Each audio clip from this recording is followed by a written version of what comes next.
Hello.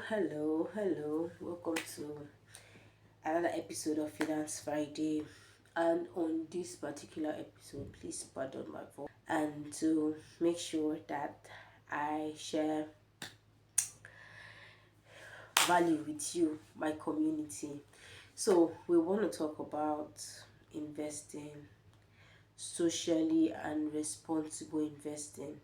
I know that there is been an uptick in investment and all things investment related. And while it is a good thing,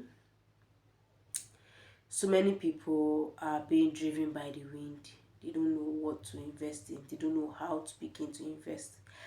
I have always put that disclaimer: I am not an investment broker. I don't have a license to advise you on what investment to do or what not to do. However, I can share what works for me, and here I want to talk about socially and responsible investing. If you're considering investment, let's take for instance you've been earning some money, you've been saving your money, and the money has grown to a certain point. You are now considering, where can I put this investment? What do I do with this money to provide or to return interest? I want to talk to you before you start thinking about where do you want to put the money to return an interest. You need to first and foremost consider, what do I want to achieve with this money that I want to invest? Are you investing solely because you want to live off of the balance or the returns of your investment, or are you investing because you want to make money from your investment? You want your investment, your shares, your stock to grow, and then you want to say, oh, when I grow old, oh, I will live off of that money, or when I grow young, oh, I would, as I'm growing, as the money is returning investment, I would take the investment and then I will put it into other forms of investment. Whatever it is, you have to first and foremost determine what your goal for investing, to determine what exactly it is you're looking for. It is one thing to say, I am looking to become Otedola. Mind you, Otedola, Tony Lumelu, they did not just become like that overnight. It took them, I think the average time it takes is 20 to 30 years. 20 to 30, 30 to 50 years. But if you start earlier, you could do it in less than in 20. So let's say, for instance, the reason I want to invest is so that I will return to, in my old age, I don't have to, I can retire early and live off of the interest on all of my investments. For somebody like that, what you could do, you could then decide to do stock investing. So instead of investing in dividend stock, you invest in capital appreciating stock, right? And then after some time, you can then transfer the money to a stock that pays you dividend, that is your returns every quarter or every year, or twice every year. Or I want to invest so that I can take care of so and so things, right? Long and short, I want to live off of my investment even while I am still young. So people like that who are looking to do stuffs like that, you can then invest in rental properties. Why do I say rental properties? Rental properties are properties that you buy the land, build the property, you put it out on a yearly or monthly rent, depending on your location, your geographic location, and what the laws are. You get paid your rent either monthly or annually, and then you can use the rent to either live off of the rent or top up the rent and use it for something else.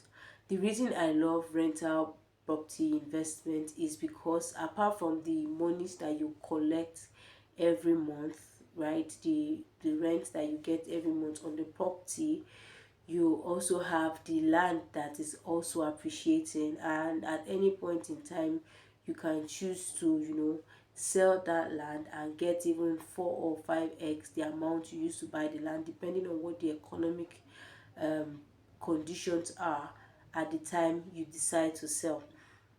Okay, so it is one thing to decide, I want to invest, but it is the goals for which you are investing that determines what investments you make. Kind of goal that can also guide your investment strategy could be your religion. I think they say the Muslims, they do they have a different form of investment where they don't take interest, right? So they just keep their money with you. They are just keeping the money, but they don't use the interest off of the money. So if as a Muslim you want to invest, you will not go and buy or you won't go and put your money in a regular bank where they would also use your money and give you interest. There are Islamic banks meant for that purposes. Take for instance, and also there's also a rights issue, I think, by the government that is specifically suited to the Muslims. So all of these things are things that you need to consider when you are planning your investment strategy. You don't just invest, and that's why people are always falling into trouble. They are investing simply because they hear that this is the next best thing after sliced bread. But I can tell you for a fact that there is nothing like the next best thing after sliced bread. Nothing like that exists. The only thing that I could say it is that you're planning to do has to follow your personal principles. So if you spend the time to first and foremost determine what your goals are for investing, and then you then have a clear picture of how to achieve those goals, put your money in bits and pieces into those investments that you consider to be important. Okay, so whatever it is that you're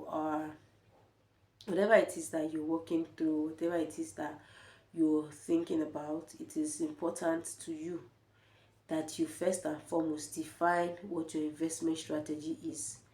Don't invest simply because these people are selling. Don't. If you do it like that, you will keep losing money. I've just told you a method that will help you retain the value of your money and give you satisfaction at the end of the day. I know that there are some people that will say the only thing that matters to them is that their investment is yielding returns and that they can live off of the returns that their investments are yielding. No problem. Very what? Very good. But if you have a deeper meaning for your investment, you want to have a deeper um, value, get deeper um, profits from investing, then you need to first and foremost find that purpose, find the find the reason for which you are investing, right? Get a goal, and then you can double down by putting your money in that investment. Okay, so I hope that this video has helped you today, and until I come your way next time, cheers.